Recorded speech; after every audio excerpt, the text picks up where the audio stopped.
मेरी माँ को कैंसर है और मैं पिछले 1.5 साल से उनका इलाज करवाने में उनका साथ निभा रहा हूँ, लेकिन भाग्य के इस खेल से मैं हतप्रभ हूँ। पिछले साल अगस्त के महीने में मैं जब आसाम के बारपेटा में था तो मेरे पापा ने फोन करके मुझे बताया कि मेरी माँ की तबीयत खराब हुई और उन्हें अस्पताल ले गए हैं। उस अस्पताल से मिली रिपोर्ट को जब मैं अपने पास के हॉस्पिटल के सर्जन को दिखाया तो उन्होंने मुझे बिना कुछ बताते हुए कहा कि भाई तू अपनी माँ को जल्दी से जल्दी दिल्ली या चंडीगढ़ के बड़े सेना अस्पताल में लेकर जा। मैंने ये सब बातें अपने अधिकारी को बताई तो उन्होंने तुरंत मुझे घर भेज दिया। फिर मैं आसाम से दिल्ली आया। मेरा भाई हमारी कार लेकर मेरा वेट कर रहा था। फिर हम दोनों ने वहां से अपने घर जो तुंगनाथ घाटी के पहाड़ों में है का सफर शुरू किया, लेकिन जब हम गांव पहुंचे तो हमारे सामने से रोड धीरे धीरे नीचे धंस रही थी। रात को 3 बजे मैंने और भाई ने मिलकर रोड से कुछ मलबा साफ किया ताकि हमारी गाड़ी गांव में जा सके। उस दिन रविवार था तो सोमवार को मैं माँ और पापा को साथ में लेकर कार से देहरादून निकल गया। वहाँ प्राइवेट हॉस्पिटल में काफी छानबीन और पैसे खर्चने के बाद मुझे रिपोर्ट में आया कि माँ को 2nd स्टेज से 3rd स्टेज में पहुँचने वाला कैंसर है। किस्मत ऐसी थी कि जिस दिन मेरे हाथ में मेरे माँ को कैंसर होने की रिपोर्ट थी उसी दिन मेरी पोस्टिंग भी आसाम से राजस्थान आई थी। मैं अपने किस्मत को देखकर थोड़ा मायूस हुआ, लेकिन मुझे अपना परिवार भी संभालना था और हमारे घर के सभी सदस्य सदमे में थे। मेरे भाई के पास इंश्योरेंस कवर था लेकिन उसमें माँ का इलाज कराना पॉसिबल नहीं था। मेरा पास सेना अस्पताल में जाने का अवसर था। मेरी माँ अभी भी दर्द में रहती थी। प्राइवेट हॉस्पिटल ने कुछ दवाइयाँ तो दी थी जिससे उन्हें थोड़ी राहत मिलती थी, पर वो कोई इलाज नहीं था। जब मैं सेना अस्पताल देहरादून में गया तो अपनी बारी का इंतजार करते समय मेरी माँ को फिर से असहनीय पीड़ा होने लगी। इसलिए मैं जब वह बैठी मेडिकल ऑफिसर से रिक्वेस्ट किया कि मैम प्लीज मेरी माँ को देख लीजिए, उन्हें बहुत तकलीफ है, तो उस मेडिकल ऑफिसर ने बोला तुम्हारी माँ मर नहीं रही है, जाके बाहर खड़े हो जाओ। ये सुनकर मेरी आत्मा रोने लगी और शरीर गुस्से से लाल हो गया। 2 सांसें भरकर मैंने सोचा कि अभी जाके इससे कुछ बोलूंगा तो वो बाकी लोगों का इलाज करने में भी टाइम लगाएगी। मेरी माँ ने जब उस लेडी डॉक्टर का स्वभाव देखा तो वो भी चुप ही हो गई। फिर जब उसी डॉक्टर ने मेरी माँ की रिपोर्ट्स देखी, मैं अभी भी गुस्से में था। मैं उसकी तरफ देखने भी नहीं चाहता था। बस जल्दी से जल्दी मैं वहाँ से माँ को दिल्ली के बड़े सेना अस्पताल में लेके जाना चाहता था। फिर मैं दूसरी डॉक्टर के पास जाके मैंने दिल्ली का रेफेरल लिया और मैं अपने माँ को कार में बिठाकर दिल्ली ले गया। शुरुआत में मैं माँ को हॉस्पिटल छोड़कर खुद वही आसपास की फौजी इकाइयों में जाता था, लेकिन 1-2 जगह मुझे सिर्फ इसलिए नहीं रहने दिया गया क्योंकि मैं इंडियन आर्मी में सेवारत नहीं था। दिल्ली के बेस हॉस्पिटल से रेफेरल लेने के साथ साथ मेरे सर पर अगली यूनिट में रिपोर्ट करने का सरदर्द भी था। एक दिन जब मुझसे नहीं रहा गया तो मैंने अपनी सारी मुसीबतें अपने सीओ को बताई। सीओ मुझे समझाते हुए बोले कि देख डॉक्टर्स के बर्ताव का मैं कुछ नहीं कर सकता, लेकिन मैं पोस्टिंग एप्लीकेशन तेरी राजस्थान से बदलवाने की कागजी कार्यवाही करूंगा। सीओ से बात होने के बाद मैं माँ को दिल्ली से एक छोटा सा असफल ऑपरेशन के बाद घर लाया। दरअसल बेस के डॉक्टर्स को लगा कि वे गांठ को निकाल सकते हैं, लेकिन जब उन्होंने सर्जरी करने की कोशिश की तो उन्होंने देखा कि कैंसर काफी फैल चुका है। फिर उनके पास माँ को रेफर करने के अलावा कोई ऑप्शन नहीं बचा। बेस हॉस्पिटल में भी एक डॉक्टर ने मेरे भाई को ढांटा तो मेरा भाई भी मेरे पास आके मुझे ही कोसने लगा। मैं भी निरुत्तर था। मैंने उससे शांति रखने की अपील की। उसके बाद मैं माँ कुछ दिन के लिए घर लेके गया और इस दौरान मैंने घर से देहरादून और देहरादून से दिल्ली चलने में ही लगभग 6000 किलोमीटर कार चलाई। इस हॉस्पिटल का जो मैं उरोलॉजिस्ट सर्जन ने मुझे हर संभव डॉक्टरी सलाह दी, लेकिन मेरा ध्यान अपनी पोस्टिंग और माँ को दिल्ली में कहाँ रखना है इस चीज पर था।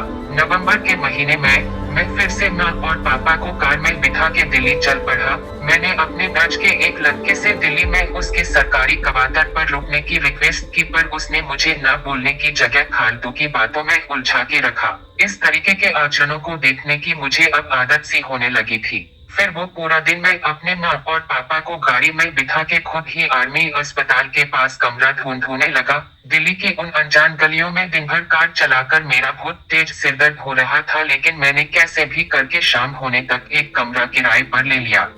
मकान मालिक को किराया, सिक्योरिटी और एडवांस देकर जो पैसे मेरे पास बच के थे उनसे मैंने कमरे के लिए जरूरी सामान खरीदा। दिसंबर का महीना शुरू हो चुका था। दिसंबर शुरू में मैं माँ को आर्मी अस्पताल लेके गया। वहाँ भी बहुत भीड़ थी। उस भीड़ के बाद जब माँ का नंबर आया तो माँ की तबीयत खराब हो गई। बेड पर बैठी डॉक्टर ने फिर माँ को देखने से मना कर दिया। मेरे भाग्य ने एक बार फिर मुझे हतप्रभ कर दिया। 500 किलोमीटर ड्राइव करके इतनी मेहनत से माँ को हॉस्पिटल लेके आया और हे भाग्य, जब 4 घंटे लाइन में इंतजार करके हमारी बारी आई तो उसी समय माँ का स्वास्थ्य बिगड़ गया। वहाँ फिर किसी ने मेरी न सुनी। बाकी लोग लपट कर मेरी जगह चले गए और मुझे पीछे कर दिया गया। फिर मैं माँ को लेकर इमरजेंसी में गया। बेड पर जो डॉक्टर मिला उसने माँ के चेकअप किया और कहा इनका बस थोड़ा ब्लड प्रेशर डाउन हो गया था, कोई खास दिक्कत नहीं है, तुम इन्हें डॉक्टर को दिखा सकते हो।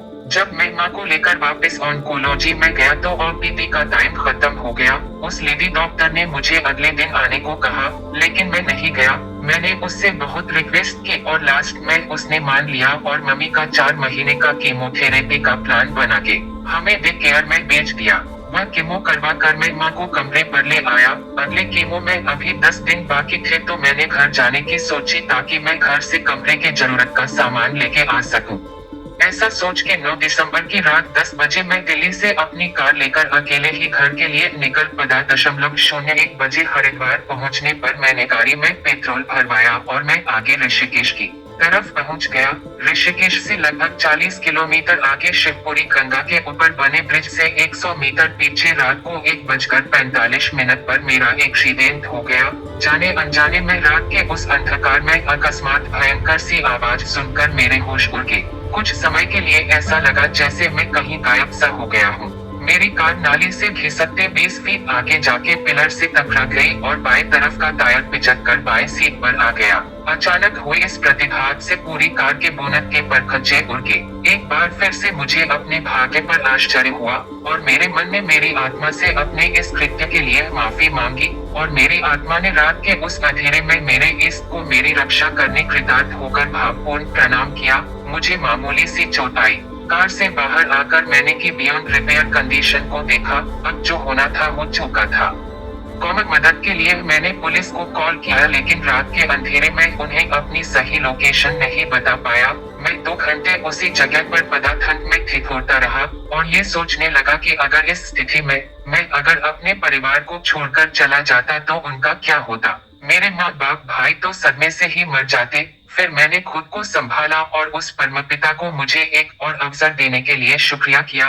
सुबह 4:30 बजे तक पुलिस वाले शिवपुरी के एक होटल से एक एम्बुलेंस और कार लेकर आए। होटल वाले शशांक धोभाल भाई का नाम भी मुझे याद रहेगा क्योंकि वो निस्वार्थ भाव से मुझे शिवपुरी स्थित अपने लॉज में लेके और मुझे विश्राम करने के लिए जगह दी। मैंने भी अपने सेंस संभालने के लिए आराम करके सुबह ही कुछ करने का निर्णय लिया। सुबह 8 बजे मैंने भाई को फोन करके सब कुछ बताया और मम्मी पापा को ये बात न बताने का फैसला किया। मेरा भाई फोन पर बहुत रोया और कहने लगा तुझे कुछ हो जाता तो मैं क्या करता। मैंने उसे संभालते हुए कहा मुझे कुछ नहीं हुआ, मुझे बचा लिया गया है। फिर मैंने जैसे तैसे वो गाड़ी ऋषिकेश पहुंचाई और मम्मी पापा को ये झूठ बोला कि गाड़ी खराब हो गई है और कंपनी को वापस कर दी है। फिर मैं घर जाके कुछ सामान लेकर दिल्ली वापस चला गया। मेरी छुट्टियां खत्म हो रही थी और मुझे राजस्थान पोस्टिंग भी जाना था। माँ के साथ रहने के लिए मैंने दीदी से 1-2 महीने माँ के साथ रहने के लिए मदद मांगी। ऐसे में सीओ ने किसी तरह मेरी पोस्टिंग रुकवा दी और माँ की कीमोथेरेपी चलने लगी। बीच में कई बार कीमो के दौरान उन्हें इमरजेंसी में एडमिट करवाना पड़ा। फिर डॉक्टर की सलाह के बाद अप्रैल में 03 को उनकी रोबोटिक रेनल कंड्यूट और रेडिकल साइसेक्टोमी की सर्जरी की डेट दी गई। इस टाइम तक मैं असम से महाराष्ट्र में पोस्टिंग आ चुका था। जैसे ही मैं माँ की सर्जरी करवाने के लिए पुणे से दिल्ली पहुंच, हमारे गांव की एक महिला का देहावसान हो गया। कीमो से कमजोर हो चुकी माँ को भी दिन रात सपनों में वही महिला ही दिखाई दे रही थी और उनके बारे में ज्यादा सोच कर उनका शरीर में खून की बहुत कमी हो गई। देख मैंने डॉक्टर से सर्जरी पोस्टपोन करवाई और 25 अप्रैल 2023 को माँ की सर्जरी हुई। ये सर्जरी 14 घंटे की चली और रात को 11 बजे जब डॉक्टर बाहर आए तो उन्होंने बताया कि कैंसर काफी फैल गया था। हालांकि हमने उसे पूरा निकाल दिया है, लेकिन फिर भी कुछ लिम्फ नोड पॉजिटिव हो सकते हैं क्योंकि उन तक नहीं पहुंच सकते थे। मैंने डॉक्टर को दिल से सैल्यूट किया क्योंकि उन्होंने मेरी लड़ाई को अपनी लड़ाई बना के पूरा जोर लगा के दिल दिमाग दोनों से काम किया। कुछ दिन बाद रिपोर्ट आई जिसमें लिम्फ नोड पॉजिटिव आए। कैंसर इतनी आसानी से पीछा खाद छुड़वाने वाला। फिर माँ की बायोप्सी रिपोर्ट देखकर मैं मायूस हुआ, लेकिन उससे ज्यादा मुश्किल माँ को समझाना था। उनके पेट पर डॉक्टर ने यूरिन की थैली लगा दी क्योंकि कैंसर से उनका पूरा यूरिनरी सिस्टम निकालना पड़ गया था। इस सच से उनको भी बहुत सदमा लगा, लेकिन किसी तरह उनको समझा बुझा कर मैंने उनका ध्यान घर और भतीजे पर लगवाया और मैं बाद में पुणे पोस्टिंग आया। 6 महीने तक मैंने माँ का इलाज दिल्ली से ही रेंटेड रूम से करवाया और फिर मई में मैं उन्हें अपने साथ पुणे ले आया। अभी भी उनका इलाज पुणे से चालू है। अभी भी जब भी उनका स्टोमा बेग गलती से लीक होता है तो वो रोने लग जाती है और मैं कभी कभी उनको ढांढस बांधता हूँ और कभी कभी मैं निःशब्द होकर उनका स्टोमा बेग साफ करके नया बेग लगाता हूँ।